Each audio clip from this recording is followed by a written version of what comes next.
সবার কাছে অস্ত্র ছিল, অস্ত্র বলতে ওই সময় যেটা হাই ক্লাসের অস্ত্র তলোয়ার, কিন্তু তারা ঝগড়া করে নেই।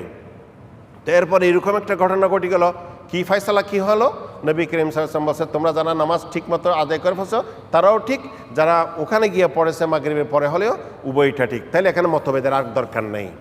নবী করিম সাল্লাল্লাহু আলাইহি ওয়াসাল্লাম এইভাবে বলছেন, খালাস আমরা মতভেদ আমি পারতেছি না ভাই, আপনারা হাঁটেন, আমি আসতেছি, আমি একটু বেশি ক্লান্ত হয়ে গেছি, অসুবিধা নেই, উনি একটু বিশ্রাম করে এরপর আবার সাথে আসবে, না আপনাকে আসতে হবে এরকম না। মানে সময় অনুযায়ী, সময় মতো যেটা যেইভাবে করতে হয় সেইভাবে করা। কিন্তু একটা জিনিস খেয়াল রাখতে হবে, লা তাআতা লি মাখলুকিন ফি মাসিয়াতিল খালিক, যে আমাদেরকে ইমামের কথা মানতে হবে, আলেমের কথা মানতে হবে, আমাদের প্রেসিডেন্ট বা সরকারের কথা মানতে হবে কতক্ষণ? যতক্ষণ পর্যন্ত আল্লাহ রসুলের কথার বিরোধ না হয়। আল্লাহ রসুলের কথার বিরোধ হবে, লা তাআতা লি মাখলুক, তখন কোনো সৃষ্টির অনুসরণ হবে না। ফি মাসিয়াতিল খালিক, যেখানে সৃষ্টিকর্তার বিরোধ হয়। এটা কখন বলছেন নবী করিম সাল্লাল্লাহু আলাইহি সাল্লাম? একবার এক লোক জেহাদের, মানে কিছু মানুষকে জেহাদে পাঠাইতেছিল, তো ওখানে যে আমির ছিলেন, যে লিডার ছিলেন, উনি হয়তো দেখছে কেউ একটু কথা শুনে নাই, বলছে আমাকে না তোমাদের উপরে লিডার বানাইছে? বলছে হ্যাঁ। বলছে আমি বলতেছি এখানে আগুনের খুব একটা মানে, বলছে একটা ঝাঁপ মারো।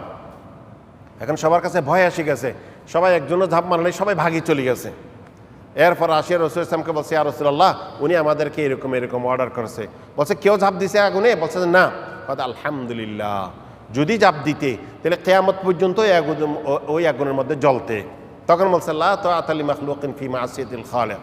একজন আমাকে বলছে ওকে গুলি মারো, আমার বাবা বলছে বা আমার হুজুর বলছে বা আমার শেখ বলছে বা আমার ফির সাহেব বলছে, আমি পারবো না, ওনাকে মারার অধিকার আমাকে দেয় নাই। এমনকি সরকার বললেও যে গুলি মারো, না, আমাকে এই অধিকার কে দেয় নাই। আমি অন্য দিকে মারতে পারবো, ওইটাকে মারতে পারবো, যারা রাষ্ট্রের দুশমন তাদেরকে মারতে পারবো, বিদ্রোহ করতেছে যারা তাদেরকে মারতে পারবো, তাদের মধ্যেও বিচার অনেক কিছুর পরে। এগুলো কেন বলতেছি? নর্মালভাবে কিন্তু সব সময় এগুলো আমাদেরকে দেখতে হবে, সব সময় এগুলো সমস্যা থাক আর না থাক, সব সময় এইভাবে আমাদেরকে চলতে হবে। এটাই হচ্ছে সুন্নত। এভাবে যখন চলবো তখন দেখবেন আমাদের মধ্যে শান্তি আসবে, আমাদের মধ্যে শান্তি আসবে। পুলিশ আছে, পুলিশের কাজ কি? মানুষকে নিরাপত্তা দেওয়া, সরকারি সম্পদকে নিরাপত্তা দেওয়া, যেখানে সমস্যা হয় সেখানে তারা দাঁড়িয়ে যাবে। হ্যাঁ, এবং কেউ যদি সরকারি সম্পদ নষ্ট করে, তাহলে যে হাত দিয়ে নষ্ট করছে হয়তো এই হাতকে মারবে, এই হাতকে মারিয়া ওই কারণ এই সম্পদ এটা সব মানুষের সম্পদ, এটা ওর একা নয়। অথবা ওনাকে এমনভাবে আঘাত করতে হবে যান যায় মতো না, এমনভাবে আঘাত করতে হবে যাতে তাকে কোর্ট পর্যন্ত পৌঁছাতে পারে, কিন্তু এইভাবে মানুষকে মারবে না। হ্যাঁ, আমারও দায়িত্ব কি? যারা নিরাপত্তার কাজ করছে তাদের উপরে মারবো না। কিন্তু এখন তো কেউ কারো দায়িত্বের মধ্যে নেই, কেউ কার দায়িত্বের মধ্যে নেই, সেটা তো হতে পারে না, সেটা তো হতে পারে না। আর এগুলো কখন আসবে?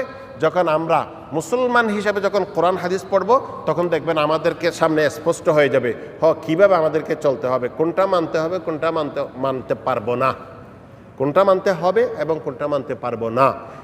আর এই জিনিসগুলো যদি একদম শাসক থেকে নিয়ে প্রজা পর্যন্ত সবার কাছে থাকতো, তাহলে এই সমস্যাগুলো আর হতো না। হ্যাঁ, উস্তাদ থেকে নিয়ে ছাত্র পর্যন্ত যেগুলো থাকতো, তাহলে সমস্যা হতো না। কোম্পানির মালিক থেকে নিয়ে কর্মকর্তা পর্যন্ত সবার কাছে যদি এই আদবগুলি জানা থাকতো, তাহলে কোথাও সমস্যা হতো না। তাহলে এগুলো আমাদেরকে শিক্ষা দিতে হবে, আমাদেরকে শিখতে হবে।